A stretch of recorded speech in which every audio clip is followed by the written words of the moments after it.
جی میرے بھائی السلام علیکم۔ جی وعلیکم السلام۔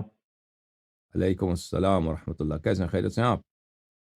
الحمد للہ ٹھیک ٹھاک، سر آپ کیسے ہیں؟ ٹھیک ہیں؟ ٹھیک ہیں آپ؟ الحمد للہ شکر ہے۔ یہ حکم کریں، کیا حکم ہے بھائی؟ اچھا سر، سب سے پہلے تو میں امام زمانہ کے حضور تعزیت پیش کرتا ہوں، کیونکہ ایام فاتحیاں چل رہے ہیں، اور آپ کو بھی جو ہے اس حوالے ماشاء سے اللہ۔ تعزیت پیش کرتا ہوں۔ تو میں فقہ جعفریہ سے ہی میرا تعلق ہے، جی اور سر۔ میں آپ سے کچھ سوالات کروں گا تقلید کے متعلق۔ ہوں۔ چونکہ ہم لوگ جو ہیں تقلید، مطلب ہم تو بالکل آپ ہی کو فالو کرتے ہیں، لیکن کچھ سوالات ہم سے کیے جاتے ہیں، تو ان کے لیے جی میں نے کہا سر۔ چلیں آپ سے رابطہ کرتے ہیں۔ اچھا، اس سے پہلے تو میں آپ کو یہ بتاؤں کہ میں آپ تک کیسے پہنچا۔ تو جی میں سر۔ پہلے انجینئر محمد علی مرزا صاحب کو سنتا تھا صحیح۔ 2018 سے، چونکہ ہمارے پاس ہوں۔ کوئی بندہ نہیں تھا، ہمیں اسکولز میں ہمیشہ جو ہے نا ڈی گریڈ کیا جاتا تھا، اور ہمیں بہت سارے مسائل کا سامنا کرنا پڑتا تھا وہاں پہ اسکولز میں۔ تو پھر میں نے سنا آپ کے بارے میں، ایک دفعہ انہوں نے ویڈیو میں کہا کہ وہ ایک رافضی جو ہے وہ بیٹھا ہوا ہے امریکہ میں نا۔ تو میں یہ ہوں۔ سمجھتا تھا کہ آپ کو کوئی ٹیٹو شیٹو بنا ہوگا، اور آپ روزانہ کو ویڈیو بنا کے جو ہے نا اپلوڈ کرتے ہوں گے، اور آپ جو ہے نا تان کرتے ہوں گے۔ تو پھر مجھے ایک دوست تھے، وہ آپ ہی کو سن کے شیعہ ہوئے تھے، تو ہوں۔ انہوں نے مجھے بتایا کہ یار حسن اللہ یاری کو سنا کرو نا۔ تو میں ڈرتا تھا، کہ میں نے کہا یار یہ جو میرے ساتھ دوسرے لوگ ہیں نا، ان کو پتہ لگا ہوں۔ کہ یہ اس کو سنتے ہیں، تو وہ کہیں گے کہ یار تم لوگ تو ایسے ویسے ہو نا۔ تو پھر صحیح۔ کہیں سے میں نے آپ کو سنا، تو میں نے پھر دیکھا آپ اتنا پریسائز اور ایکوریٹ قسم کا جو ہے نا اٹیک کرتے ہیں کہ کوئی گنجائش بچتی نہیں ہے پیچھے۔ تو میں نے کہا کہ یقیناً یہ آل محمد کا معجزہ ہے، اور ان کی تائید آپ صحیح۔ کے ساتھ ہے۔ تو ابھی میرا سوال آپ سے یہ ہے کہ ابھی جو مطلب جتنے بھی فقہاء ہیں یا جتنے بھی مجتہدین ہیں، ان کی تقلید کی جا رہی ہے، تو ہوں۔ میں آپ سے یہ پوچھنا چاہوں گا، آپ کہتے ہیں کہ تقلید ٹھیک نہیں ہے، تو آپ یہ بتائیں کہ تقلید کا آغاز کب ہوا؟ مطلب اصولیت میں ہمیشہ سے تقلید تھی اور اخباریت اس کے خلاف تھی، یا پھر جو اصولیت ہے وہ پہلے کچھ اور تھی اور بعد میں اس میں تقلید آ گئی؟ تو اگر آپ، میں اس کو کان سے نکال دیتا ہوں کیونکہ مجھے مجھے اپنی آواز دوبارہ سنائی دے رہی ہے۔ عرض یہ ہے کہ دیکھیں، شیعہ مذہب میں ائمہ طاہرین علیہ السلام کے زمانے میں نہ اجتہاد تھا نہ تقلید تھی۔ اگر آپ نے میرے سیریز دیکھے نا تقلید کے موضوع پر، وہاں پہ میں نے تفصیل سے بات کی ہے، خود مجتہدین کے کتب سے میں نے بہت سارے حوالے دیے ہیں۔ اور جب میرا گفتگو یہاں پہ چل رہا تھا نسیم عباس نقوی صاحب کے ساتھ، تو میں نے ان کو بہت سارے حوالے دے دیے، اس نے ایک کا بھی جواب نہیں دیا۔ میں نے دکھا دیا کہ آپ کے جی اپنے مجتہدین نے ایک ہی بات دیگر عازم نے کہا ہے کہ ائمہ طاہرین علیہ السلام کے زمانے میں نہ اجتہاد تھا نہ تقلید تھی، ختم۔ تو ائمہ طاہرین علیہ جی السلام کے زمانے میں تو بالکل اجتہاد اور تقلید نہیں تھا، اور لوگ احادیث اہل بیت علیہ السلام پہ عمل کرتے تھے، اور بہت صدیوں تک یہی کام تھا کہ شیعہ احادیث پہ عمل کرتے تھے، روایات پہ عمل کرتے تھے۔ اور یہ جی لیکن بعد میں آہستہ آہستہ، کیونکہ جماعت مخالفین کے ہاں ان کی اکثریت ہے، شیعہ ان کے درمیان ایک اقلیت کی طرح رہتے تھے، ان کے وہ فقہ کی فالو کرتے ہیں اور وہ اجتہاد کی فالو کرتے ہیں، وہ تقلید کرتے ہیں اپنے مجتہدین کی۔ تو یہ ان سے یہ رواج شیعوں میں آ گئی کہ شیعہ علماء نے، جس طرح ان کے پاس فقہ ہے، ان شیعہ علماء نے فقہ کی کتابیں لکھی، فتوے کی کتابیں لکھی، اور کچھ یہ ایک دفعہ پیش نہیں آیا، یہ آہستہ آہستہ شیعوں میں یہ بڑھتا گیا، اس میں بہت سارا عرصہ لگا۔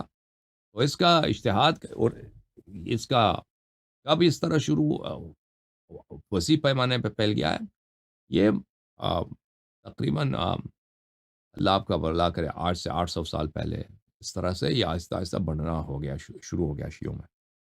شیعہ بہت عرصے تک، صدیوں تک تقلید نہیں کرتے تھے، اجتہاد نہیں کرتے تھے، صرف احادیث پہ عمل کرتے تھے۔ ٹھیک ہے جی۔ ٹھیک ہے۔ اچھا سر، جو صاحب تفسیر برہان ہیں، علامہ ہوں۔ ہاشم بہرانی جی۔ رحمہ اللہ، وہ بھی اخباری شیعہ تھے، اور جی۔ آپ جو ہیں آپ کہتے ہیں کہ نہ آپ اخباری ہیں اور نہ اصولی ہیں، ہوں۔ تو آپ ہوں۔ کن بنا پر اخباریوں اور اصولیوں کو دونوں کو، مطلب آپ کہتے ہیں کہ میں ان سے نہیں ہوں، تو آپ کیا دیکھیں، کہتے ہیں کہ آپ کس چیز ہمیں؟ ہم اصولی نہیں ہیں، وہ تو واضح ہے کہ ہم اصولی نہیں ہیں۔ اخباری، دیکھیں اخباری یہ نام ہی اب خراب ہو گیا نا۔ پہلی بات ہے کہ اہل جی بیت علیہ السلام نے اپنے شیعوں کا نام اخباری نہیں رکھا، ہم کہتے ہیں ہم اخباری آئیڈینٹیفائی ٹھیک کریں۔ اہل ٹھیک بیت ہے علیہ السلام نے اپنے شیعوں کا نام شیعہ رکھا ہے، اپنے محب رکھا ہے۔ دوسری بات یہ ہے کہ اخباری جو ہے ایک ایسا چیز ہے، ایک ایسا، اب ہمارے زمانے میں ایسا ٹائٹل بن گیا ہے کہ جو اتنا دنیا میں بیوقوف ہے جتنے دنیا میں جاہل ٹائپ کے لوگ ہیں وہ سب کہتے ہیں ہم اخباری. جی، اس میں ایسے شیعہ کے بالکل پکے وہابی ہیں، پکے وہابی. ٹھیک، توسل کو بھی حرام، زیارت کو بھی حرام، ائمہ طاہرین علیہ السلام کے قبور کو بھی، قبور پہ جانا بھی بدعت. ایسے بھی ہیں اس میں کہ بالکل وہ ائمہ طاہرین علیہ السلام کو اللہ بناتے ہیں کہ وہ خالق ہے، وہ اس سے بات کریں کہتے ہیں ہم اخباری ہیں. تو یہ اخباریت جو ہے ایک ایسا لیبل ہے، ایک ایسا لیبل ہے کہ کوئی شرعی لیبل نہیں ہے، ٹھیک ہے نا. اور پھر ایک ایسا لیبل ہے کہ اس میں ہر ایک آ جاتا ہے. تو اس میں ٹھیک ہے، اکثر لوگ جو اخباری کہلاتے ہیں، اکثر لوگ یہ منحرف لوگ، غیر متدین لوگ اور شریعت سے یا جاہل ہیں، یا تو وہابی ہیں یا تو غالی ہیں. اس لیے ہم ٹھیک، کیوں اپنے آپ کو اس لیبل سے اپنے آپ کو آئیڈینٹیفائی کریں جس لیبل کو اہل بیت علیہ السلام نے ہمارے لیے انتخاب نہیں کیا ہے.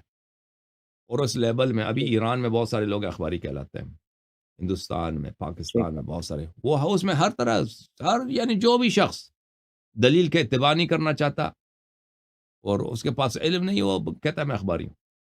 اب اس کا عقیدہ کچھ بھی ہو سکتا ہے، وہ غالی بھی ہو سکتا ہے، وہ وہابی بھی ہو سکتا ہے، وہ اس کے درمیان بھی اس کے بہت سارے، اگر انسان ادھر ادھر ڈھونڈ لے تو بہت ساری چیزیں اس میں، بہت سارے مختلف مکاتب فکر جو سب جہل پہ، نادانی پہ مبنی ہو جاتا ہے. تو ہم کیوں وہ کہتے ہیں؟ ہم کہتے ہیں وہ جو اہل بیت علیہ السلام کے زمانے میں، دیکھیں رسول اللہ صلی اللہ علیہ وسلم کے زمانے میں فرمائے قرآن اور اہل بیت علیہ السلام کی اتباع کرو. اس کو اس فرقے کا نام انہوں نے شیعہ رکھا ہے.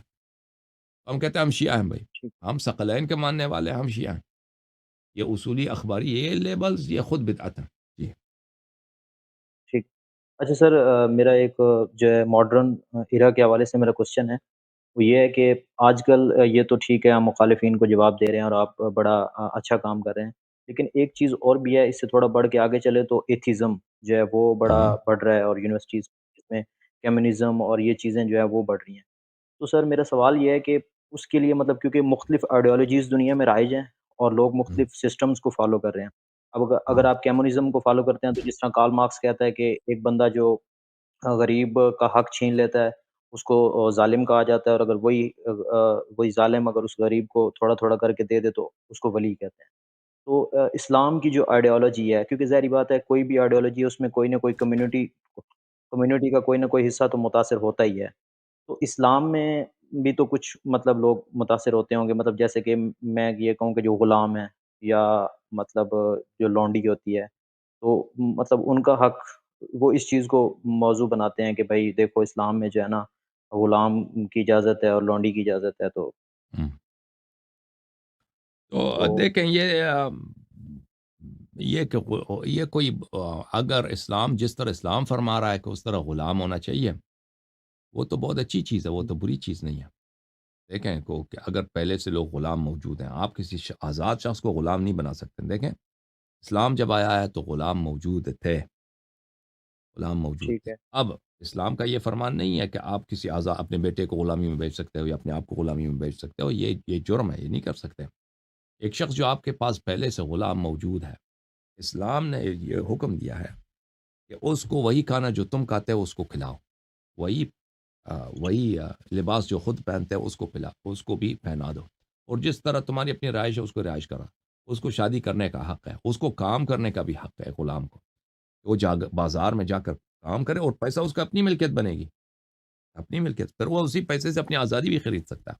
اور پھر اللہ تعالیٰ نے، اہل بیت علیہ السلام نے مختلف انسان کے جو گناہ ہوتے ہیں، مثلا کوئی قسم لیتا ہے یا کوئی ماہ رمضان میں روزہ نہیں رکھتا، روزہ اس کا جو کفارہ ہے غلام آزاد کرنا، غلام آزاد کرو. اور پھر غلام آزاد کرنا خود ہی اس کی بڑی بہت ہی کیا ہے، اس کی فائدہ ہے. تو اسلام دیکھیں مغرب کی دنیا میں بھی ابھی امریکہ میں سنہ 164 تک 1864 تک یہاں پہ غلامی تھی، غلامی امریکہ میں موجود تھی. سول وار جو امریکہ کا ہوا ہے ساؤتھ اور نارتھ کے درمیان، وہ اس کا اصل جڑ غلامی کے مسئلے پہ تھے، سلیوری کے مسئلے پہ تھے. اس کا یہ ہوا کہ ابراہم لنکن صاحب نے امریکہ میں انہوں نے ایک ایشو کیا، پروکلیمیشن ایمانسپیشن، کہ غلاموں کی آزادی کا اعلان کر دیا اس نے.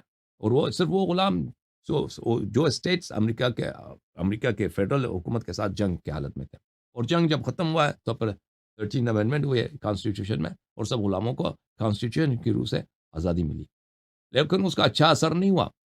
اس کا کیا فائدہ؟ کیوں؟ کیونکہ ایک طبقہ ہے غلام ہے، لاکھوں کی تعداد میں یہاں پہ غلام تھے امریکہ میں۔ ایک دفعہ ان کو بھائی ان کی اپنی کوئی جائیداد نہیں ہے غلام کی، ٹھیک ہے نا، ان کا کوئی حق نہیں ہے، جائیداد نہیں، ان کو ایک دفعہ تم نے آزاد کر دیا، اب وہ اپنا سپورٹ کیسے کریں گے؟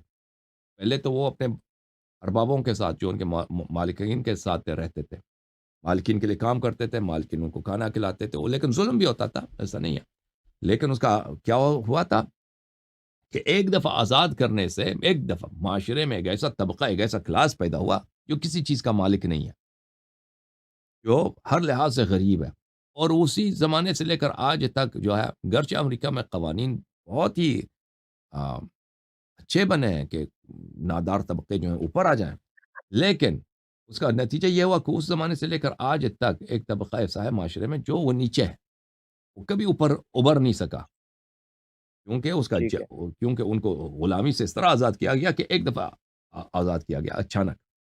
ٹھیک اس ہے، اہل بیت علیہم السلام نے، اسلام نے یہ نہیں فرمایا کہ تم ایسے غلام بناتے جاؤ، وہ فرمایا کہ غلاموں کو آزاد کرو، لیکن ایک دفعہ آزاد کہ یہ حرام ہی ہو کہ ایک دفعہ یہ آزاد ہو جائے سب، یہ اسلام نے حکم نہیں دیا، کیونکہ اس کے بڑے ضرر ہوتے تھے۔ پہلی بات ہے کہ یہ لوگ اپنے آپ کو سپورٹ نہیں کر سکتے تھے۔ غلام کو اگر آپ ایک دفعہ آزاد کریں نا، اگر وہ کسی معاشرے میں مثلا وہاں کا 30% آپ یا 25% آبادی یا 30% آبادی غلاموں پہ مشتمل ہے، ان کو ایک دفعہ آپ آزاد کر دیں، ان کے پاس نہ کھانے، ان کے پاس نہ جائیداد ہے، نہ کچھ بھی نہیں ہے، نہ ان کے پاس ملکیت ہے، نہ کچھ بھی نہیں ہے، کاروبار کچھ بھی نہیں ہے، وہ وہ بوجھ بن جائیں گے۔ لیکن اسلام نے یہ فرمایا کہ تم جب غلام کو آزاد کرتے ہو تو اس کو ایسا، اس کے لیے پہلے کاروبار بناؤ، کچھ دے دو اس کو تاکہ وہ اپنی زندگی چلا سکے، اور پھر یہ بھی بتایا کہ اگر کوئی کنیز ہے، وہ اپنے مولا سے، اپنے آقا سے، وہ بچے صاحب بچہ ہوتا ہے، وہ فوراً آزاد ہو جاتی ہے، اسی وقت آزاد ہو جاتی ہے، ٹھیک ہے نا، وہ آزاد ہے، اس کو ام ولد کہتے ہیں۔ اور اسی طرح مکاتب ہیں اسلام میں، وہ غلام ہیں جو لکھتے ہیں، اب یعنی شرط کر اپنے آقا کے ساتھ کانٹریکٹ باندھتے ہیں کہ میں جا کے بازار میں کام کروں گا، اتنا پیسہ آپ کو دوں گا، پھر اب میں آزاد ہوں، پھر وہ مانتے تھے کہ آپ آزاد ہیں۔ تو اگر اسلام کے قوانین پہ عمل کیا جاتا تو اسلام نے سلیوری کو، غلامی کو، اور بندگی کو اسلام نے ختم کرنے کی کوشش کی ہے، لیکن ایک نہایت ہی حکیمانہ طریقے سے، کہ اگر مسلمان عمل کر، اب دیکھیں مسلمانوں میں آ، جب امریکہ میں 1864 تک غلامی بہت وسیع پیمانے پہ تھی، یورپ میں غلامی تھی 19ویں صدی تک، پھر اس کو ختم کیا ان لوگوں نے، قانون کے ذریعے ختم کیا، لیکن اسلام میں یہ چیزیں نہیں بنانی پڑی، اکثر مسلمان ملکوں میں غلامی نہیں تھے، اور غلامی پہلے سے ختم ہو چکا تھا، اگر تھی بھی تو بہت کم تھی، تو اور کبھی اسلام کے قوانین پہ عمل بھی نہیں ہوا، اگر دیکھا جائے کہ اگر جس طرح اسلام اللہ اور رسول صلی اللہ علیہ وسلم نے بتایا تھا، اگر ہوتا اس طرح تو ہم دیکھتے ہیں کہ دنیا سے غلامی کا جو سسٹم ہے بہت پہلے ختم ہو چکا ہوتا۔ جی سر، مزید بولیں۔ اچھا سر، میرا سوال اگلا یہ ہے کہ چونکہ آپ یہ بتا رہے ہیں کہ ہمارے پاس کوئی ماڈل نہیں ہے نا، کیونکہ ہم اسلامی حکومت قائم نہیں کر سکتے، تو جی، ہم وہ ماڈل کھو چکے ہیں، ٹھیک صحیح۔ ہے؟ تو مولا علی کے جو دور میں جو ماڈل تھا، تو مولا علی نے جو ماڈل اپنایا اپنی خلافت کا، تو اس میں مطلب وہ ماڈل ہمارے پاس نہیں ہے، مطلب ہم اس کو دیکھ کے حکومت نہیں بنا سکتے؟ دیکھیں، مولا امیر المومنین علیہ الصلوۃ والسلام کی حکومت کے احادیث ہیں، موجود ہیں، روایات ہیں، ان کے جی، خطبے ہیں، ٹھیک ہے نا، لیکن ان کے جو قوانین تھے وہ ہمارے پاس نہیں ہیں، کہ وہ حکومت کے قوانین ٹھیک، کے اگر تم حکومت بناؤ تو تم کس طرح بناؤ گے؟ آج کے دور کی جو حکومت بنتی ہے، اس دور حکومت میں سب کچھ خلیفہ کے ہاتھ میں ہے، اس دور حکومت میں سب اختیارات خلیفہ کے پاس ہے، ٹھیک ہے نا، خلیفہ حکم دیتا ہے کہ بھئی ٹھیک، جنگ ہونی چاہیے، جنگ نہیں ہونی چاہیے، لوگ کیا کریں، کس طرف جائیں، ہر طرح وہ، اس کو مشورے کی ضرورت بھی نہیں ہوتی، وہ جو حکم دے دے لوگوں پہ واجب ہے۔ لازمی بات ہے، اگر آپ وہ سارے اختیارات آج کے دور میں کسی کو دے دیں تو وہ آپ کا ستیہ ناش کر دے گا، یعنی وہ بالکل بگاڑ دے گا، کیونکہ ان لوگوں میں یہ کوالیفیکیشنز نہیں، وہ ایک معصوم ہے جس کے پاس وہ سب چیز جانتا ہے، وہ اگر اس کے ٹھیک، پاس پوری اتھارٹی ہے، وہ کسی پہ ظلم نہیں کرے گا، وہ تو اللہ کی جانب سے گارنٹی ہے، لیکن اب ہمارے معاشرے میں پوری اتھارٹی ایک فرد کے ہاتھ کے دے دو، وہ بھئی وہ آ، ہر لحاظ سے، ہر طرح سے، پوری طرح سے، یعنی ہر اختیارات سب اس کے پاس ہوں، یہ میں نہیں سمجھتا آج کے دور میں کوئی شخص اس کو مانے گا کہ اس طرح ہونی چاہیے. پھر وہ شخص دیکھیں، پھر امیر المؤمنین علیہ السلام ہے نا، اس کے پاس سارے اختیارات ہیں، اس کو قوانین اللہ کے معلوم ہے اس نے کیا کرنا ہے. ابھی آپ مجھے اختیارات دے دو، مجھے نہیں معلوم اللہ کے قانون کیا حکومت کے، کہ میں کیسے حکومت کروں، کیا کروں، مجھے نہیں معلوم. اور پھر حکومت کے اتنے شعبے، ہمارے دور میں حکومت کے اتنے شعبے ہیں، اور ہر شعبے کے اتنے قوانین ہیں، اتنے رولز ہیں. وزارت فرض کریں داخلہ ہے، وزارت خارجہ ہے، پولیس فورس ہے، بلدیہ ہے، یہ سب حکومت کے مختلف شعبے ہیں، مختلف لیولز ہیں، ان سب کے مختلف قوانین ہوتے ہیں. یہ کوئی بھی اسلام میں اس میں کچھ بھی نہیں ہے، کچھ بھی نہیں. امیر المؤمنین علیہ الصلوۃ والسلام کی حکومت کے جو ہیں کچھ خطبے ہمارے پاس موجود ہیں، کچھ ویلیوز ہمارے پاس موجود ہے کہ انصاف کرنی چاہیے، لوگوں کے ساتھ سچ بولنا چاہیے، چوری نہیں کرنی چاہیے. اس کے علاوہ قوانین ہمارے پاس کچھ بھی نہیں ہے. اور یہ کہ اسلام نے یہ بتایا ہو نا، اس کے بعد یہ حکومت کی اتھارٹی کس کے پاس ہے؟ حکومت کرنے کی اتھارٹی کس کے پاس ہے؟ یا تو آپ الیکشن کر کے کسی کو خلیفہ بنائیں گے، یا کسی کو میراث میں ملے گا. یہ کہیں نہیں ہے. کون آپ کا حاکم ہوگا؟ آپ خود بنائیں، اس کی کوئی نہ کوئی حدیث نہ کوئی روایت. بلکہ شیعہ مذہب میں یہ تو ہے ہی حرام، یہ الیکشن کرنے کا. یا کسی کو مثلا کسی کو موروثی میں بادشاہ، اس کا باپ بادشاہ، اس کے بیٹے کو ملنا چاہیے، یہ بھی نہیں ہے. صرف اور صرف کیا ہے؟ امامت ہے. جو امام ہوگا وہ اس کے پاس یہ سب اتھارٹیز ہے، اور اس کو علم کے کوئی اس کی لمیٹیشن نہیں ہے، اس کے پاس علم کی محدودیت نہیں ہے. اس کو بخوبی معلوم ہے کہ حکومت کو اس طرح چلانا ہے، اللہ کے قوانین کیا ہیں، جیسے رسول پاک صلی اللہ علیہ وآلہ وسلم کو پتہ تھا. ہمارے پاس یہ انفارمیشن نہیں ہے، ہمارے پاس اسلام کی جانب سے انسٹرکشنز یہ کچھ بھی نہیں ہے. جی سر. اچھا سر، مولا علی کے وقت میں قاضی شرح، تو ہم، مولا علی نے من جازر الفقی میں یہ حدیث ہے کہ مولا علی نے اسے فرمایا کہ یا تو اس سیٹ پر نبی کا وصی بیٹھ سکتا ہے یا پھر ہم، ایک شکی بیٹھ سکتا ہم. ہے. تو مولا علی نے اس کو برطرف کیوں نہیں کیا اس ٹائم پہ؟ اور تو دوسری کیونکہ بات یہ اس ہے کو کہ اگر برطرف کرنا چاہنا تو اس کو شرائع کو عمر نے بنایا تھا. کوفہ والوں نے اعتراض کیا کہ آپ عمر کی مخالفت کیسے کر سکتے ہیں. کوفہ والے جو تھے وہ شیعہ تو نہیں تھے، وہ جس معنی میں ہم کہتے ہیں شیعہ ہے، وہ شیعہ اس معنی میں تھے کہ امیر المؤمنین علیہ السلام کو عثمان سے افضل سمجھتے تھے، اور عثمان کی خلافت کو وہ باطل سمجھتے تھے. وہ خلافت عثمان کی اصل میں صحیح تھی وہ کہتے تھے، لیکن بعد میں عثمان ظالم ہو گیا، اس لیے اس کو عدل کیا ہم لوگوں نے، اس کو قتل کیا. تو وہ عثمان کے مخالف تھے. امیر المؤمنین علیہ السلام کے ساتھ انہوں نے بیعت کی تھی، لیکن اس لیے بیعت نہیں کی تھی کہ ان کو اپنا وہ منصوب امام مانتے تھے، منصوص مانتے تھے. وہ ابو بکر عمر کو امیر المؤمنین علیہ السلام سے افضل مانتے تھے، ان کی خلافت کو شرعی مانتے تھے. تو امیر المؤمنین علیہ السلام نے جب شریح کو ہٹایا تو انہوں نے یہی کہا کہ یہ عمر نے نصب کیا، آپ کیسے اس کو ہٹا سکتے ہیں. امیر المؤمنین علیہ السلام نے جب کہا کہ نماز تراویح باطل ہے، یہ بدعت ہے، تو انہوں نے کہا او عمر کی سنت کو یہ منع کر رہے ہیں. مسجد میں نعرے دینے لگے، واہ عمرا واہ عمرا، عمر کی سنت. لوگوں دیکھو آج حالت یہ پہنچی کہ عمر کی سنت کو جو ہے بدعت کہا جا رہا ہے. تو وہاں پہ بغاوت ہونے لگی تھی، لوگ تلوار نکالنے لگے تھے. امیر المومنین علیہ السلام نے کہا کہ چھوڑ دیں کو، تراویح پڑھنا چاہتے ہیں پڑھ لیں. اور وہ پڑھتے تھے، فل فورس سے تراویح پڑھتے تھے، اپنے خلیفے کی پرواہ نہیں کرتے تھے کہ انہوں نے منع کیا.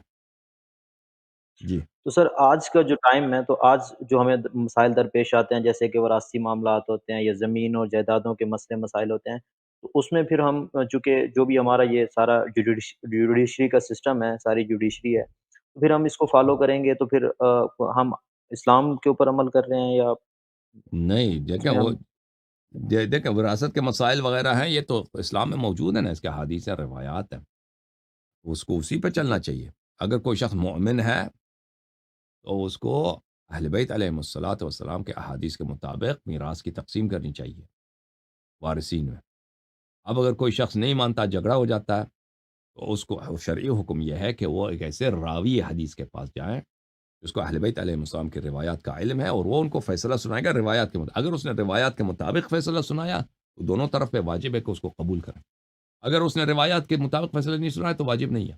پھر کسی ایسے کے پاس جائیں تو روایات کے مطابق وہ فیصلہ سنائیں. اور اگر ان کو کسی کو حق نہیں ہے کہ جوڈیشری کے پاس جائیں، جو قاضی سرکاری قاضی ہے، مگر یہ کہ وہ سامنے والا نہیں مان رہا. سامنے والا جو ہے وہ کیا کہہ رہا ہے کہ وہ شیعہ ہے یا شیعہ نہیں ہے. وہ کہتا ہے میں جو ہے راوی حدیث کے پاس نہیں جاؤں گا، میں تو سرکاری جج کے پاس جاؤں گا. تو پھر اپنے حق لینے کے لیے سرکاری جج کے پاس جانا جائز ہے.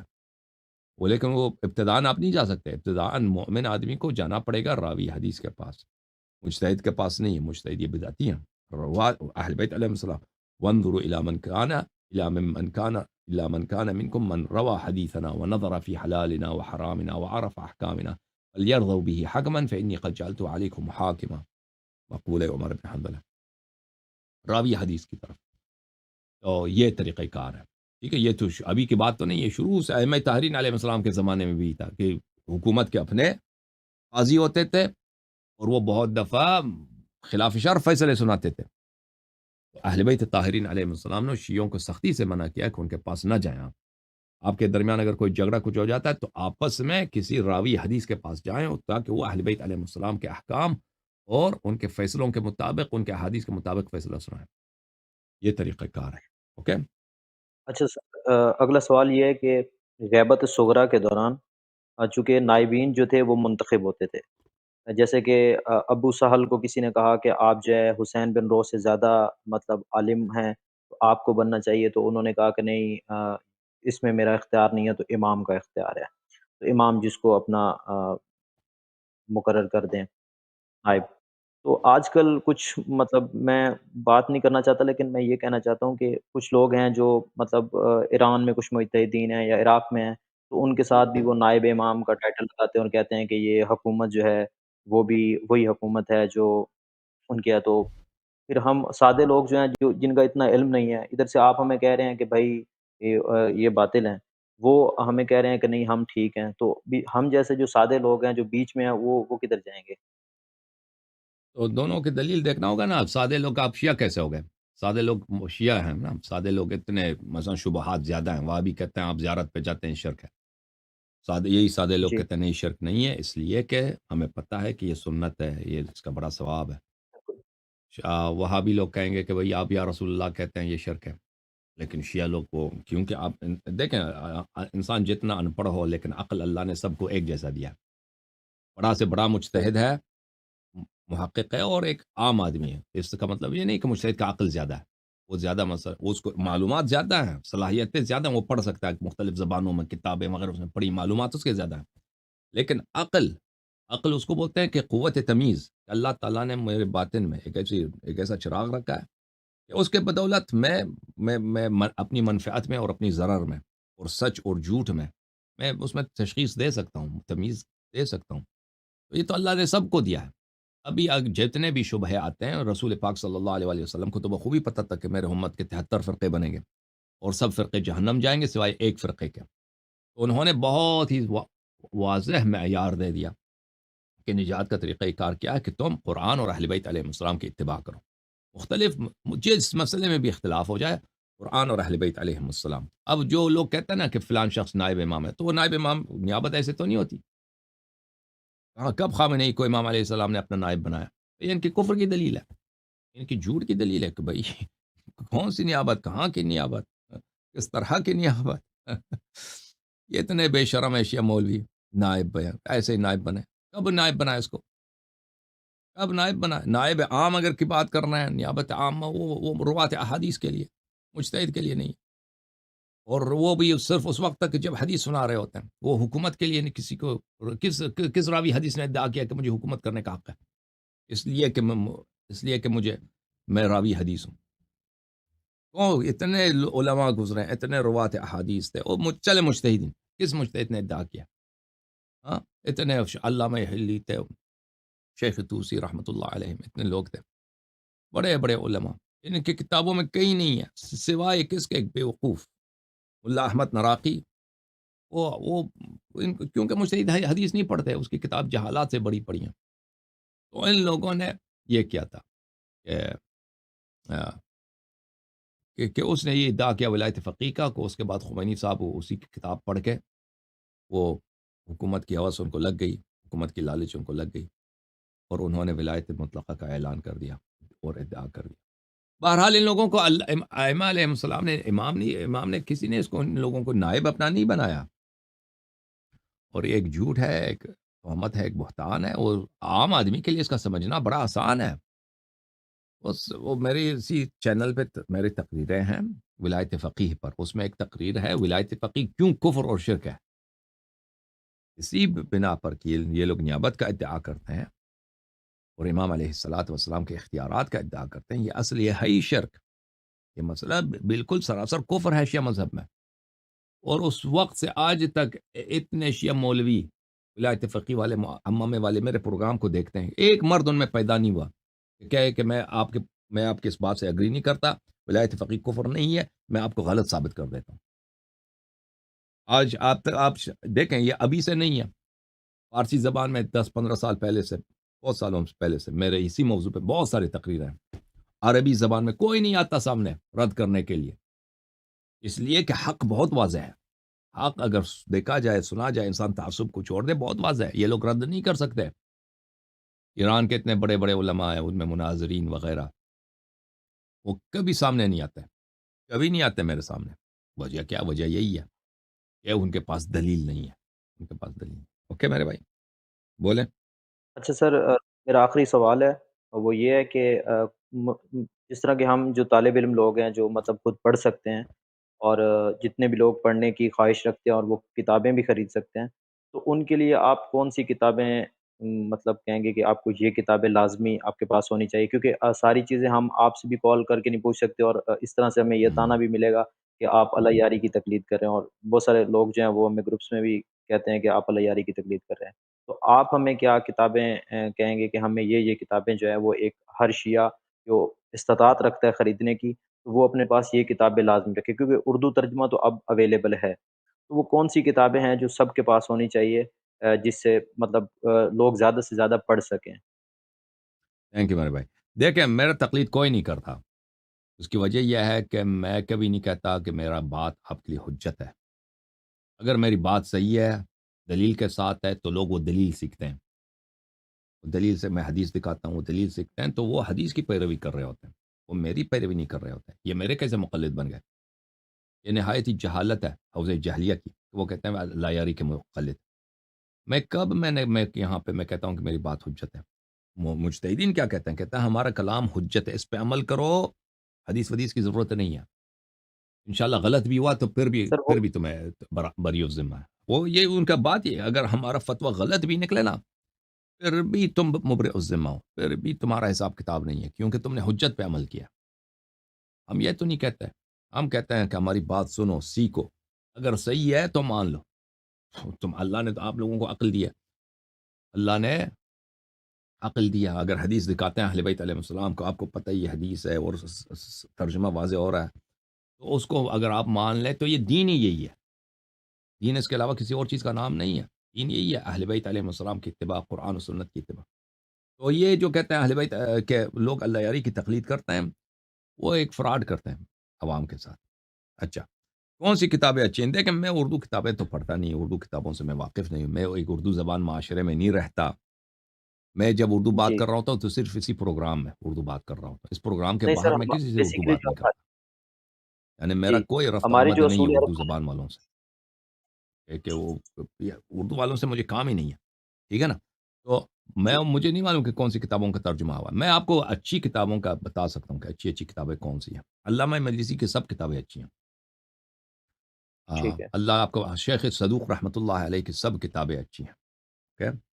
اور کیونکہ دیکھیں، میں علمی شہر میں بھی نہیں رہتا، انسان جب علمی شہر جیسے قم میں رہتا ہو نا، وہ لائبریری میں جاتا ہے، بک اسٹورز میں جاتا ہے، اس کو کتابیں ہمیشہ بہت نظر آتی ہیں۔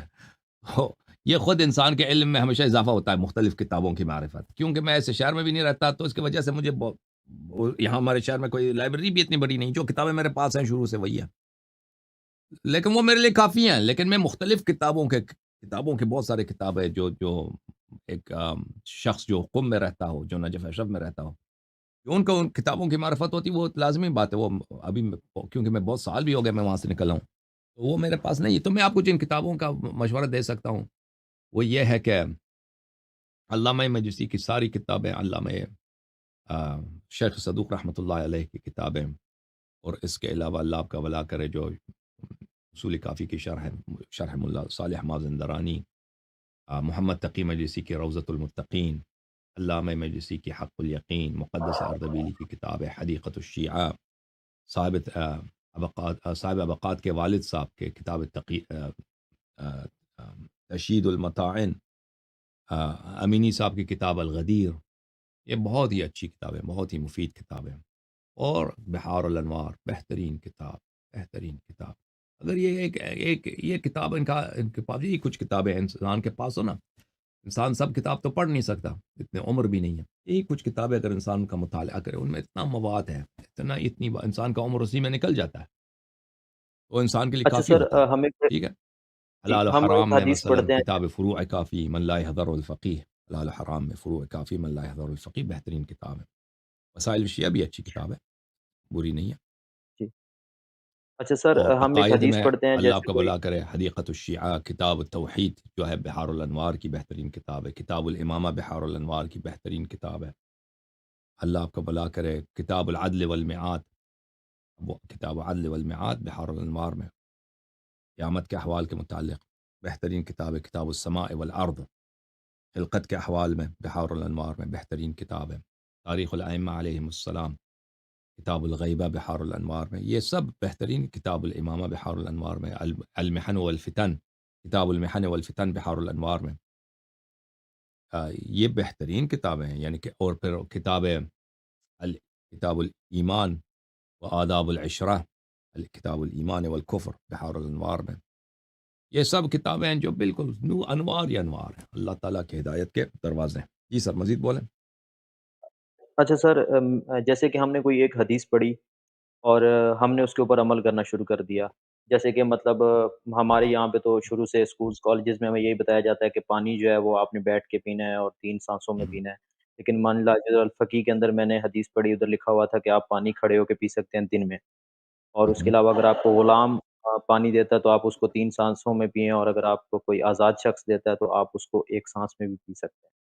تو ہمیں پھر مطلب ہم اس ڈائریکٹ اس حدیث کو فالو کر سکتے ہیں، اور اس میں کوئی مطلب جس طرح پھر بالکل کہ اگر بات یہ آ جاتی ہے کہ دیکھیں وہ جو کالج میں پڑھتے ہیں نا، ان کی تو کوئی اہمیت ہی نہیں ہے، جو کتاب من لا يحضر الفقیہ جیسے معتبر کتاب میں حدیث ہیں، بالکل وہ اسی لیے کہ آپ عمل کریں، اہل بیت علیہ السلام کے فرامین اسی لیے ہے کہ آپ عمل کریں، ٹھیک ہے نا۔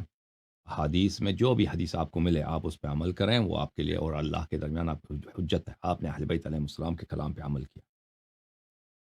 سر ایک عام شیعہ کے لیے یہ پریشانی ہوتی ہے کہ ہو سکتا ہے اس کا ترجمہ یا اس کا مطلب کچھ اور ہو، اور ہم ہم، نہ اس کو صحیح سمجھ رہے ہوں، اور وہ اس چیز سے گھبرا جاتا ہے کہ بھائی ہو سکتا ہے کہ کہیں مطلب اس حدیث کا مطلب کچھ اور ہو، اور یہ کوئی بڑا ہم، آدمی ہی سمجھا سکتا ہے، عام بندہ چونکہ ہم عربی نہیں پڑھے ہوئے تو ہمارے پاس ترجمہ پہنچا ہے، تو پھر ہم جو ہے مطلب ہو سکتا ہے کہ ہم غلط عمل کر رہے ہوں، اور کوئی دوسرا بندہ ہمیں کہہ دیتا ہے کہ نہیں فلاں کتاب میں تو یہ لکھا ہوا ہے، تو اس میں پھر ہمارے لیے مطلب شک آ جاتا ہے۔ تو میں آپ کی خدمت میں عرض کروں، ایک منٹ دیکھیں، آ، دیکھیں دین پہ عمل کرنا وہ تو فتوے کی کتابوں میں بھی ہے نا، کہ فتوے کی کتاب بھی غلط ہو سکتا ہے، کیونکہ فتوے کی کتاب عام لوگ تو اردو میں پڑھتے ہیں، اور اردو کے فتوے بھی ہو سکتا ہے اس میں غلطی کسی نے کیا ہو، یہ احتمال تو اس میں بھی ہے، لذا یہاں پہ کئی باتوں کی ضرورت ہے۔ ایک بات یہ ہے کہ شیعہ قوم کو محنت کرنا ہوگا، شیعہ علماء کو محنت کرنی ہوگی، اور شیعہ نوجوانوں کو محنت کرنی ہوگی تاکہ کتابوں کی صحیح ترجمے ہو سکیں، اور ترجمے بھی ایسے اس طرح نہیں جیسے ابھی تک ہوتے رہے ہیں، ایک مولوی بیٹھتا ہے اپنے گھر میں، اس کا ترجمہ کیا پھر وہ پرنٹنگ پریس میں بھیج دیتا ہے، چھاپ لیتا ہے، اس طرح جیسے کہ کالج کے ٹیکسٹ بکس بنتے ہیں نا، ایک کالج کا ایک ٹیکسٹ بک اگر بنتا ہے تو اس کو 10 آدمی ریویو کرتے ہیں، اس کا ایک دو تین آتر ہوتے ہیں، اور لکھنے والے ہوتے ہیں، مؤلفین ہوتے ہیں، پھر 4 5 10 آدمی اسی جیسے اسی پائے کے اور اس سے بڑے پائے کے عالم پروفیسرز اس کی ریویو کرتے ہیں، اس کی تصحیح کرتے ہیں، اس کی اپنے خیالات کا اظہار کرتے ہیں، پھر اس کی چینجز اگر ضروری ہو تو لے کے آتے ہیں۔ ہمارے احادیث کی کتابوں میں اس طرح کام کرنے کی ضرورت ہے، اس طرح کام کرنے کی ضرورت ہے کہ احادیث کی کتابوں کو ترجمہ کیا جائے، اور پھر ان تراجم کی جو ہے ریویو کیا جائے، اور پھر ان کے تصحیح کیا جائے، پھر ان کے جو ہے فٹ نوٹس لکھے جائیں جہاں پہ ضروری ہے، الفاظ کی تشریح یا روایات کی تشریح، ان کے بھی ریویو کیا جائے 2 دفعہ 3 دفعہ 4 دفعہ، تاکہ یہ کتابیں جو ہیں یہ اچھی طرح سے خالص شیعوں کے ہاتھ پہنچ جائے، اور یہ جو اصلی کتابیں ہیں ہمارے، ان کا ترجمہ کرنا یہ بہت مشکل کام نہیں ہے، یہ بہت ہو سکتا ہے اور حاصل کیا جا سکتا ہے، اس کے لیے بس ہمت کی ضرورت ہے. ہمارے جتنے دینی انسٹیٹیوشنز ہیں وہ مجتہدین کے ہاتھ میں ہیں، اور وہ مجتہدین جو ہیں ان باتوں کو نہیں چاہتے. وہ دشمن ہیں حدیث اہل بیت علیہ السلام کے، وہ اس مذہب کے بدترین دشمن ہیں. وہ نہیں چاہتے کہ اس طرح شیعوں کو حدیث پہنچے، اسی لیے تو وہ اس مسئلے پہ کوئی انویسٹمنٹ نہیں کرتے. تو اس لیے یہ ضروری ہے کہ شیعہ لوگ تو بیچارے پاکستان اور ہندوستان کے شیعوں کو تو مجھے پتہ نہیں ہے، یہ لوگ پتہ نہیں ان کو اپنے مذہب سے کتنی دلچسپی ہے. لیکن مجھے تعجب ہے، یعنی یہ اپنی آنکھوں سے دیکھ رہے ہیں یہ سب مسئلے، لیکن کوئی سامنے نہیں آتا کہ میں اس مسئلے پہ انویسٹ کرنا چاہتا ہوں. کیونکہ پاکستان ہندوستان کے شیعوں میں ایسے نہیں ہے کہ سب فقیر فقراء ہیں، بہت امیر لوگ ہیں، بہت زیادہ پیسے والے لوگ ہیں جو ایسے چیزوں کے لیے اپنے صدقہ جاریہ، کار خیر، اہل بیت علیہ السلام کی دین کے احیاء، ان کے نصرت کے لیے ان چیزوں کو وہ اسپانسر کر سکتے ہیں آسانی کے ساتھ. لیکن کوئی سامنے نہیں آتا، پرواہ ہی نہیں ہے. یہ اکثر یہ ہے کہ وہ مولویوں کے جیب میں ہوتا ہے نا. وہ جاتے ہیں مولویوں سے مشورہ کرتے ہیں، تو مولوی جو ہیں ان کو کہ بھئی یہ اخباریت ہے، فلان فلان ہے، ان کو بیوقوف بنا کے ان کو اس راہ سے نکال دیتے ہیں.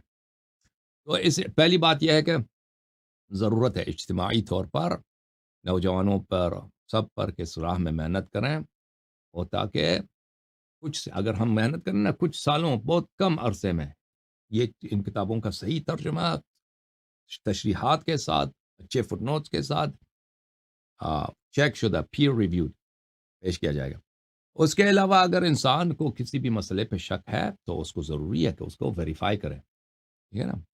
اہل بیت علیہ السلام کے احادیث، امام جعفر صادق علیہ السلام کے احادیث ہے کہ مجھے اچھا لگتا ہے، اس طرح لفظ ہے امام علیہ السلام کے، کہ میں نوجوانوں کے سر پہ کوڑے سے ماروں، درے سے ان کے سر پہ ماروں، تاکہ وہ دین سیکھ لیں. ٹھیک ہے نا. تفقہ کریں. تفقہ کسی کی چیز کی بات کہ انسان محنت کرے، جا کے سیکھ لے. اگر کوئی کسی حدیث میں شک ہوتا ہے، کسی روایت میں شک ہے کہ اس کا ترجمہ اس نے اچھا نہیں کیا ہے، تو اس کو ویریفائی کرے، کہ ایسے لوگوں سے پوچھے جو اس کا صحیح ترجمہ اس کو بتا سکتے ہیں. ٹھیک ہے نا. تو یہ اس کا اور کوئی طریقہ کار نہیں. فتوے کا بھی یہی ہے بھائی، جو لوگ فتوے پہ عمل کرتے ہیں، اگر ان کو شک ہو جائے کہ فتویٰ غلط ترجمہ ہوا ہے، وہ ویریفائی کریں گے، وہ پوچھیں گے کسی سے جو اس فتوے کو اچھا ترجمہ کر سکتا ہے. جی سر. اچھا سر، شیعت کا کوئی سنہرا دور بھی گزرا ہے؟ کیونکہ ہم یہ دیکھتے ہیں کہ ہمارے ائمہ طہار جو ہیں وہ ہمیشہ سے ان کو مطلب زندان میں رکھا گیا. تو کوئی ایک ٹائم جو شیعت کسی امام کا جو سنہرا دور ہو، جیسے کہ میں کہتا ہوں کہ معتزلہ جو تھے، جو بنو عباس کے ٹائم پہ، جو معتزلہ کی آڑ میں انہوں نے بہت سارا جو ہے فلسفہ لائے اور بہت ساری چیزیں انہوں نے لکھی. تو کیا صادق آل محمد کا بھی وہ سیم ٹائم پیریڈ تھا؟ تو اس کے دوران انہوں نے کوئی کام کیا، اور اس کام کی کوئی کتابیں یا اس کی کوئی چیز جو ہم کچھ پڑھ سکیں؟ کیونکہ دیکھیں، وہ حضرت امام جعفر صادق، امام محمد باقر علیہ الصلاۃ والسلام کا زمانہ جو تھا، وہ نقل احادیث کا زمانہ تھا. یعنی مخالفین کے ہم بھی عالم اسلام میں اور علوم نہیں تھے. امام جعفر صادق علیہ السلام کی ولادت ہے سنہ 83 کو، ان کی شہادت ہے سنہ 148 کو. وہ زمانہ، اس زمانے میں علم نحو کا دور نہیں تھا، علم صرف کا دور نہیں تھا، بقیہ علوم کے دور نہیں تھے. ہاں، اجتہاد تقلید تھا، اجتہاد ابھی شروع ہو چکا تھا. ابو حنیفہ وغیرہ اس جیسے لوگ، ان لوگوں نے فقہ کا علم کا بنیاد رکھا تھا. اہل بیت علیہ السلام نے فقہ کی اور علم اجتہاد کی بھرپور مخالفت فرمائی ہے. لیکن وہ زمانہ یہ تھا کہ رسول اللہ صلی اللہ علیہ وآلہ وسلم نے اپنے زمانے میں، اپنے حیات طیبہ میں احکام کو اچھی طرح انہوں نے بیان فرمایا تھا، اچھی طرح بیان فرمایا تھا، واضح طور پر جتنا ہو سکتا تھا اس سے زیادہ انہوں نے بیان کیا. لیکن ان کے وفات کے بعد یہ آہستہ آہستہ کچھ لوگوں نے احکام کو چینج کیا، کچھ لوگ بھول گئے، جن کو آتا تھا وہ مر گئے، دوسرے نسلوں تک منتقل نہیں ہو سکا. دوسرے نسل نبی کریم صلی اللہ علیہ وسلم کی وفات 11 ہجری کو، دوسرے نسل آتا ہے مثلا 20 سال کے بعد 30 ہجری کو، اس کے بعد 50 ہجری کو، 70 ہجری کو. 50-70 سال کے بعد، 80 سال کے بعد سب کچھ بدل چکا ہے. سب کچھ بدل، اور بہت سارے کچھ کھو چکے ہیں. جو نبی صلی اللہ علیہ وسلم کی جو تعلیمات ہیں، ان کے خطبے ہیں، ان کے دعائیں ہیں، ان کی جو تفاسیر کی احادیث ہے، سب کے وہ ختم. جن لوگوں کو آتا تھا مر گئے، تو ختم ہے ان کے ساتھ. ٹھیک ہے نا. اور بہت سارے احکام جو ہیں وہ لوگوں نے چینج کیا اس کو. اچھا، اس کے ساتھ کیا ہوا کہ جو شیعہ حضرات تھے جن کو آتا تھا ان کو قتل کیا جاتا تھا، ان کو شیعہ ہونے کے ناطے یہ معاویہ اپنے دور میں، معاویہ کے بعد بنی مروان اپنے دور میں، حجاج ابن یوسف چن چن کے ان کو مارتے تھے۔ اس کا نتیجہ یہ ہوا کہ جب امام جعفر صادق علیہ السلام کی ولادت ہے سنت 83 کو، حضرت امام محمد باقر علیہ السلام کی ولادت ہے سنت 57 کو، اور حضرت امام محمد باقر علیہ السلام کی وفات ہے سنہ 114 کو، جب اس دور میں ان کا دور پہنچا ہے، کیونکہ اس دور میں تو شروع میں جو ہے، اور حضرت امام زین العابدین کی شہادت ہے سنت 93 کو، یہ جب تک امام زین العابدین علیہ السلام حیات طیبہ میں تھے تو وہاں پہ تو نہایت بنی مروان کا دور تھا، اور حجاج ابن یوسف کا دور تھا، نہایت سختی کا دور تھا، اور حضرت امام باقر علیہ السلام کے آغاز میں بھی زندگی کا آغاز میں نہایت سختی تھی، یعنی ان کو کھل کر بات کرنے کی یا لوگ ان سے رجوع کریں اس طرح نہیں کر سکتے تھے، لوگ قتل ہو جاتے تھے اس وجہ سے۔ لیکن سنہ 100 کے بعد آہستہ آہستہ کیا ہوا کہ بغاوتیں شروع ہو گئی بنی امیہ کے خلاف، اور وہ ان کا آغاز خراسان سے ہوا۔ مختلف تحریکیں چلی ہیں، لشکریں آئی ہیں، وہ اکثر شکست کھاتے تھے، لیکن اس سے کیا ہوا کہ یہ لوگ مشغول ہو گئے، حکومت کی اب خلاف بغاوت ہو رہی ہے، ان کا سارا دھیان اب شیعوں سے ہٹ گیا۔ کس کی طرف ہے؟ جو بغاوتیں ہو رہی ہیں وہ بھی شیعہ تھے جو بغاوت کر رہے تھے، لیکن وہ اہل بیت علیہ السلام کے شیعہ نہیں تھے، بنی عباس کے شیعہ تھے، لیکن بنی عباس اس زمانے میں اپنے آپ کو اہل بیت کہتے تھے، اور وہ بھی سب لوگ جو بغاوت کر رہے تھے وہ اہل بیت علیہ السلام کی محبت میں، ہم اہل بیت علیہ واپس حکومت اہل بیت کو ملنا چاہیے، لیکن وہ اس کا سیاسی فائدہ کون اٹھا رہا تھا؟ بنی عباس، نہایت چالاکی کے ساتھ، اور ان یہ بنی عباس اور بنی الحسن یہ مل کر ان کی تحریک تھی، لیڈرشپ جو تھا، اصل لیڈرشپ جو تھا بنی عباس کے پاس تھا، بنی عباس جو ہے دھوکہ دے رہے تھے بنی الحسن کو، بنی اصل سمجھ رہے تھے کہ یہ بھی ہم بھی ان کے ساتھ ہیں، جو حسنی سادات ہیں۔ اس کا نتیجہ یہ ہوا کہ حکومت کا دھیان اس اپوزیشن گروپ پہ پڑ گیا، اور امام باقر علیہ الصلوۃ والسلام پہ کو ایک ریلیف مل گیا کہ اب ان پہ اتنی سختی نہیں ہے، اور پھر امام باقر علیہ السلام کی وفات ہو گئی سنہ 114 کو، پھر امام جعفر صادق علیہ السلام کی حیات ہے، تو اس عرصے میں، اور سنہ 132 133 میں حکومت بنی امیہ کی انتہا ہوئی ہے، ان کی حکومت گر گئی ہے، تو اس عرصے میں ان کو وقت ملا ہے، تو اب اس وقت میں ایک ایسا وقت ہے کہ اب توحید لوگوں کا بگڑ چکا ہے، اللہ کے صفات، رسول اللہ صلی اللہ علیہ وسلم کا جو سیرہ ہے، ان کے بہت سارے غلط احادیث میں داخل ہو چکے ہیں، پھر حلال و حرام کے جو مسائل ہیں وہ سب دین میں نیا دین بن چکا ہے، محرف، اور ہر جگہ پہ مختلف راوی احادیث سنا رہے ہیں ہر طرح کے، تو اس وقت میں حضرت امام باقر علیہ السلام نے، امام جعفر صادق علیہ الصلوۃ والسلام نے دین کی دوبارہ احیا کی ہے۔ اس کی وجہ یہ ہے، اس کی وجہ جو میں نے بتایا تھا نا کہ جو شیعہ اصحاب تھے اور جو شیعہ تابعین تھے وہ قتل ہو چکے تھے بنی امیہ کے دور میں، بنی مروان کے دور میں، بری طرح سے ان کی لوگ کتابوں کو دفن کرتے تھے، حدیث کے کتابوں کو ڈر کے مارے، بھئی پکڑے جائیں گے تو ہم پورا خاندان ہمارا تباہ ہوگا، تو حدیث کی کتابیں، یہ روایات، یہ سب ضائع ہو گئی ہیں، اور جو بڑے بڑے لوگ تھے، مشہور محدثین تھے، وہ تو سب ذبح ہو گئے، قتل ہو گئے، تو حضرت جب امام محمد باقر علیہ السلام کا دور آیا، امام جعفر صادق علیہ السلام کا دور آیا ہے، تو ایک طرف سے شیعہ مذہب ہے، شیعہ مذہب تقریباً ختم ہے، کچھ بھی نہیں بچا اس میں، کیونکہ سب لوگ مارے گئے ہیں، قتل عام ہو چکے ہیں، اور دوسری طرف ہے جماعت مخالفین کی مذہب کو، وہ جو بھی مثلا نماز ان کی طریقہ کار بدل چکا ہے، وضو انہوں نے چینج کیا، اذان انہوں نے چینج کیا، نکاح، طلاق، حج، سب کچھ چینج کیا ان کا، اور بہت ساری چیزیں اپنے جیب سے ڈال دی ہیں، اور بہت ساری چیزیں وہ ختم ہے، وہ پیغمبر سے نہیں پہنچی، ختم بات، خطبے، دعائیں، تفسیر، مغازی وغیرہ سب ضائع، تو اس دور میں امام جعفر صادق علیہ الصلوۃ والسلام نے اور امام محمد باقر علیہ الصلوۃ والسلام نے اپنے دور میں انہوں نے کتابیں لکھائیں۔ اب کتاب ہے فہرست الطوسی، فہرست النجاشی، یہ کتابیں جو ہیں یہ مصنفین، وہ اصحاب ائمہ علیہ السلام جو مصنف تھے، ہزاروں کے تعداد میں ائمہ طاہرین علیہ الصلوۃ والسلام نے مصنفین کو کتابیں لکھائیں، اور کتابوں کا انہوں نے املا کرایا، ٹھیک ہے، اور بہت ساری وہ کتابیں ہمارے پاس بچی ہیں آج تک، اور لیکن بہت ساری ان کی کتابیں نہیں بچی، اس کی سبب اور کیا ہے میں بتا دوں گا آپ کو، اور ہمارے پاس ابھی جو دین ہے نا وہی احیاء ہے امام جعفر صادق علیہ السلام کی. ابھی جو ہمارے پاس جو توحید ہے وہ امام جعفر صادق علیہ السلام کا صدقہ ہے. ابھی ہمارے پاس جو عقائد اصول دین ہے، فروع دین ہے، یہ سب امام محمد باقر امام جعفر صادق علیہ السلام کے صدقہ ہے. اور پھر امام کاظم علیہ السلام، امام رضا علیہ السلام، کچھ ان کا بھی ہے. کیونکہ دوبارہ سختیاں بڑھ گئی تھیں، پھر وہ دوبارہ زندان میں تھے، پھر ان کو تربیت کا اور تبلیغ کا اتنا موقع نہیں ملا باقی ائمہ علیہ السلام کو. یہ سب ان کا صدقہ ہے. تو اس دور میں انہوں نے دوبارہ سے، جیسے رسول اللہ صلی اللہ علیہ وسلم ایک دور میں آئے نا کہ مکہ میں بت پرستی ہے، توحید کچھ بھی نہیں ہے، لوگ اللہ کو نہیں جانتے، نماز روزہ کسی چیز کو نہیں جانتے. وہ سب حضرت ابراہیم علیہ السلام کے نسل سے ہیں، سب ابراہیم علیہ السلام کے نسل سے ہیں، لیکن سب کیا ہیں؟ سب بت پرست ہیں. وہ صرف ابراہیم علیہ السلام کی دین سے کیا جانتے ہیں؟ عرب کیا جانتے تھے کہ ختنہ کرانا ہوتا ہے، ختنہ کراتے تھے، یا حج کو جانتے تھے. اسی کو کہتے تھے ابراہیم علیہ السلام کا دین ہے حنیفیہ. ہم حنیفیہ پر ہیں. وہ کہتے ہیں ہاں ہم حنیفیہ پر ہیں. حنیفیہ کیا ہے؟ ختنہ کراتے تھے بس. ابراہیم علیہ السلام کی شریعت سے اتنی بچی تھی ان کے پاس. ختنہ کراتے تھے اور حج پہ جاتے تھے، اور حج پہ جاتے بھی تھے تو کیا کرتے تھے؟ وہ بتوں کی پوجا کرتے تھے. تو بہرحال تو رسول پاک صلی اللہ علیہ وسلم آئے، انہوں نے کیا نئے سے بھائی سب کچھ فریش. اسی طرح جب امام محمد باقر علیہ الصلوۃ والسلام، امام صادق علیہ الصلوۃ والسلام نے لوگوں کے لیے اپنے دروازے کھول دیے، تو انہوں نے نئے سے ایک دین جو ختم ہو چکا تھا، نہیں تھا، ختم تھا، بس دوبارہ سے انہوں نے احیا فرمایا.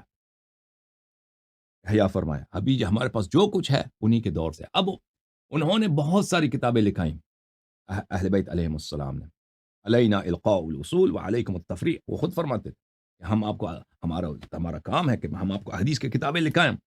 ان کے مجالس ہوتے تھے. جو اس زمانے میں عام تھا کہ محدثین جو تھے مجالس رکھتے تھے، اس میں حدیث پڑھتے تھے، لوگ لکھتے تھے، ہادی دور دراز علاقوں سے آتے تھے. تو اس طرح امام جعفر صادق علیہ السلام کے پاس لوگ آتے تھے، امام محمد باقر علیہ السلام کے پاس آتے تھے، ان کو حدیث لکھواتے تھے. تو اس سے کیا بنا؟ اس سے احادیث کے خزانے مختلف ابواب پر، تفسیر قرآن میں، توحید میں، سیرہ میں، رسول پاک صلی اللہ علیہ وآلہ وسلم کے مغازی میں، پھر عقائد، پھر اس کے علاوہ اللہ آپ کا بلا کر احوال خلقت میں، میعاد میں. اللہ کے اس زمانے میں جبر کا بڑا پرابلم تھا. جبر سمجھنے کے لیے کہ جبر کیا، جب بہت سارے مسلمان جبریت تھے، اور جبر کے لیے اور غلات کا مقابلہ کے لیے اللہ آپ کا بلا کرے ائمہ طاہرین علیہ السلام اس زمانے میں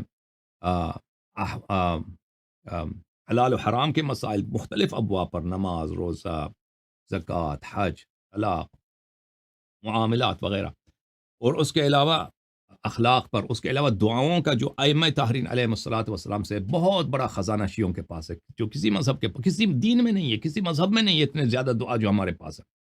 اور اخلاقیات پر کہ اتنے ہمارے پاس بے شمار احادیث، انسان کا عقل دنگ رہ جاتا اہل بیت علیہ السلام کی حکمت سے. تو یہ امام جعفر صادق علیہ السلام، امام باقر علیہ السلام کا کام ہے. اب اس میں سے بعد میں شیعہ حضرات نے کیا کیا، شیعہ علماء نے یہ بالکل حدیث سے پھر گئے. جب اجتہاد اور اصولیت کا دور آ گیا تو پھر بہت صدیوں تک شیعہ علماء یہ کرتے تھے کہ حدیث نہیں پڑھتے، اب بھی نہیں پڑھتے. لیکن وہ زمانہ تھا کہ وہ احادیث کی کتابیں سڑ گئیں، احادیث کی کتابیں ضائع ہو گئی، احادیث کی کتابیں مفقود ہو گئیں. اس کی کچھ وجہ یہ ہے کہ دشمنوں کی دشمنی کی وجہ سے، دشمن دشمنی کرتے تھے، اس کی وجہ سے کچھ لوگ کتابوں کو چھپاتے تھے، تو کتابیں چھپا کر وہ چھپانے کی وجہ سے ضائع ہو جاتے تھے. اور بہت سی اس کی وجہ یہ ہے کہ کتابوں کے نسخے نہیں بنتے تھے، کوئی ان کا استنساخ نہیں کرتا تھا، نسخے نہیں بناتا تھا. جب آپ ایک کتاب کو نسخے نہیں بناتے، اس کو نہیں پھیلاتے، مثلا ایک کتاب ہے اس کے 4-5 مختلف نسخے بنا دے مختلف شہروں میں، مختلف علماء کے پاس، اس طرح کام نہ کریں نا، تو خطی کتابیں ختم ہو جاتے ہیں 1-2 نسل کے بعد. اس کا نتیجہ یہ ہوا کہ بہت ساری کتابیں مفقود ہو گئیں. اور اس کی وجہ کیا ہے؟ اس کی وجہ یہی ہے اصولیت، علم اجتہاد. شیعہ علماء فقہ اصول کے پیچھے پڑ گئے. علامہ مجلسی کے دور میں، علامہ مجلسی 300 سال پہلے انہوں نے کتنی محنت کی کہ انہوں نے دیکھا کہ یہ سب احادیث ضائع ہو جائیں گی. ان کے دور میں انہوں نے سب کو جمع کیا کتاب بحار الانوار میں، اور پھر انہوں نے کتنی محنت کی. مثلا کہ کتاب مدینۃ العلم جو شیخ صدوق رحمۃ اللہ علیہ کی سب سے بڑی کتاب ہے، اس کو کہیں سے تلاش کریں، ان کو نہیں ملا. حالانکہ وہ ان کے زمانے سے کچھ عرصے پہلے وہ موجود تھا، لیکن ان کو نہیں ملا وہ کتاب. بہرحال اوکے سر. اچھا جی سر.